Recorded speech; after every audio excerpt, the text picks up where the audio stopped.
of all time. Gold breakfast. This is gold. Had an interesting day yesterday because the kids were on an inset day where the teachers all go off for teacher training. So it was daddy daycare. Yeah, my wife informed me that I had to get them out of the house. Went to Legoland yesterday afternoon. It's not far from where we are. Was that for you or for the kids? No, went for them. Seriously. The weather actually held out for us, which was great. We had a laugh there. Now, the great thing is my youngest one, who is now 4, is actually tall enough to go on all the rides with an adult. And that's the first time we could go on absolutely everything. And my niece was with me, who's over from America at the moment. And we had a really, really good time. Funny.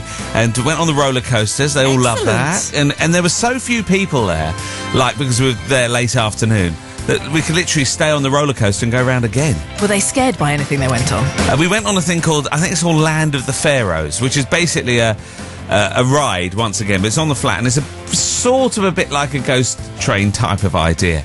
I kept having to say to Will, who's 4, it's only Lego, haven't they made that really well, you know? And you're given guns, and it's laser guns, and you fire, and if you hit the actual target, things move and jump out. And that's what we got off at the end of it. Oh, that's cool, that's really cool, awesome, cool. All these sort of different adjectives from the kid. And then Matthew turned around, who's 6, talking of his brother, who's 9, Thomas. He goes to me, they're not real lasers, you know. I went, well, what do you mean they're not really? He went, I shot them at Thomas and he's still alive. There is one big birthday that stands out. You can forget Bridget Bardot, you can forget Jennifer Rush and Hella Shapiro and Benny King, because our very own Dean Martin, who is here tonight, is celebrating his birthday. And he doesn't like to talk about it, which is why he actually sent us an email to remind us. It's funny, that, isn't he? He says, please leave your presents at reception. Yeah, right. That was to us. Have you seen how many cards he's had already? I know, but there's a whole stack here. There is, but have you seen how similar all the handwriting is to Dean's? You're not suggesting he sent them himself, are you? Well, I don't know. Couldn't possibly. Happy birthday, Dino. Join him tonight and send him your best regards. And then pick something he really doesn't like, because he's got to play it, because it's your choice. Oh, get this, Erica. An historic 16th century stone arch at Scone Palace in Perthshire has been destroyed by a bloke in a van who was coming to collect a marquee from a do over the weekend. Oh, that's terrible. He's hit the arch and it has collapsed. There are comparisons that I could draw with yourself. I've never run into a 16th century arch. Apparently the people at the palace are absolutely devastated by the accident. They say it's a priceless monument and an important piece of Scottish history. And basically it's fall victim to the white transit. And a bloke going, well, if you're going to leave it there, what do you expect? What do you expect, Gal? Hey? Mine was only a little brick wall in my mum and dad's front garden, and it was dark, and I was reversing, and I hate reversing.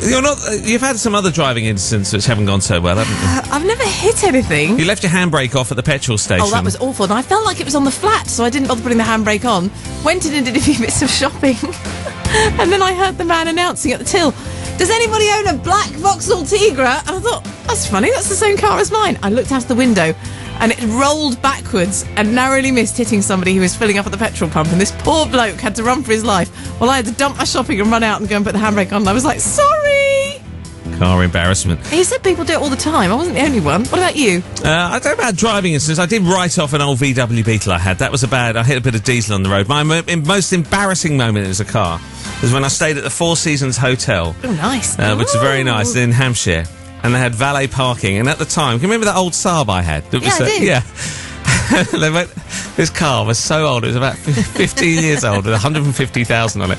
Bearing in mind, it looked like a James Bond set with Aston Martins.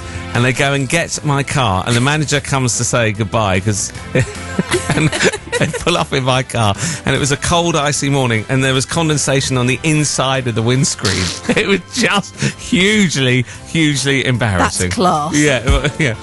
One of the guys at work said, oh, I just thought it was the horse car, the one you use for the horses.